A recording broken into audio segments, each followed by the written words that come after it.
Everybody wants a heroine or a hero or someone that's not a vigilante, but someone that just makes life straight, makes it fair. She's sort of like a revolutionary female character, isn't she? I mean, I was about to say Joan of Arc, and of course that's not really a good parallel, because then in the end she became a victim or a martyr, which is the opposite in this case, but there's something of that, a trailblazer, and you know, it's such a relief from all the female stereotypes.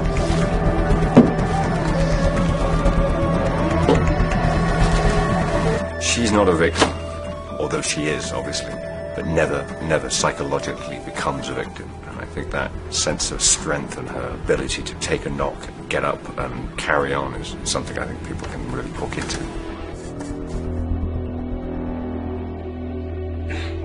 Okay. All right, here we go. Now, can we just set a apple box and put the hot soup right there? Sure. We don't actually have to have it go off camera and take from them. Ding!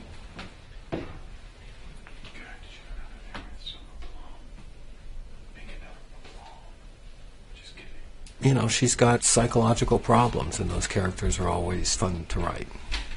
Sort of the surface part of it's interesting alone. How she lives, how she dresses, what she does, which is, you know, a computer hacker.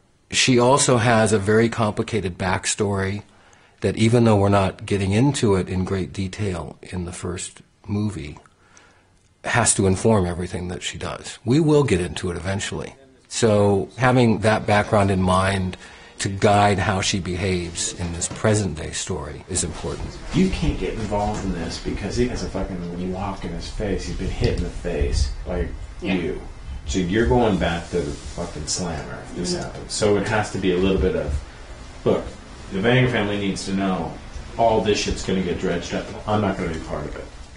And action. For me, I could really relate to her and who she is. I mean, obviously we're completely different and our lives couldn't be more different, but I think maybe at my core, if I had grown up the way that she had, I could end up like that. Like, you know, because she has her twin sister, and they both have the same life, the same parents, the same experiences, but they ended up completely different.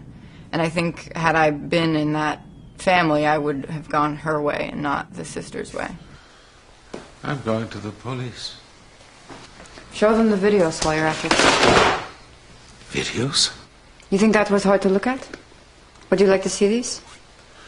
No. If you go to the police, I'll deny I was ever there.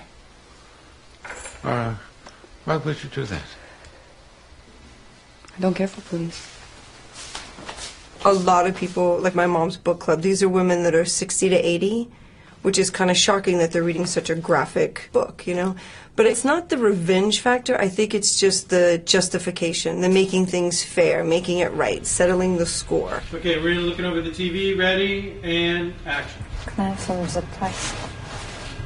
At some part in your life or somewhere in your future, there's going to be something done wrong to you. And if you could figure out how to set it right, or just say, I'm not fine with that. You know, and I think that's kind of on an extreme level what her character does. So further it gets toward the jawline, just soften it out a little bit. You know, what, 50 million people have read the books? Like, out of those 50 million people, I'm sure 99.9% of them, if they saw a real-life Lisbeth Salander, they probably would not even consider her. You know, but people love her so much, and that's so interesting to me. There's kind of a wish fulfillment in terms of the way she handles things for people, I think, for an audience. She takes care of things, you know. She'll only put up with so much, and then she's going to take care of it. A lot of people are like, I am Lisbeth Salander, I understand her. And the truth is, no, most people couldn't. Like I said, if they saw her, they would not engage. They wouldn't be like, I know that girl, I am that girl, I can understand that girl. They would be like, I don't want to look at that girl. You need zip ties? Yes, they're coming. Is there a plastic bag or anything that would come in? Yeah. All right, and action. I don't characterize Salander as being a violent person any more than I characterize her as being a sexual person. They're both aspects to her character. But she lives by this moral code, and she's not willing to compromise ever. She's uncompromising in her beliefs, and it's very Fincher-esque. David always said, you know, phase one, every like girl, there were so many girls that we'd see, and he'd go, "That is Lisbeth Salander," when he was trying to sort of like explain to me who she was, and I would always roll my eyes and be like, "Whatever." But David is Lisbeth Salander in that sense, that he isn't willing to compromise, his beliefs.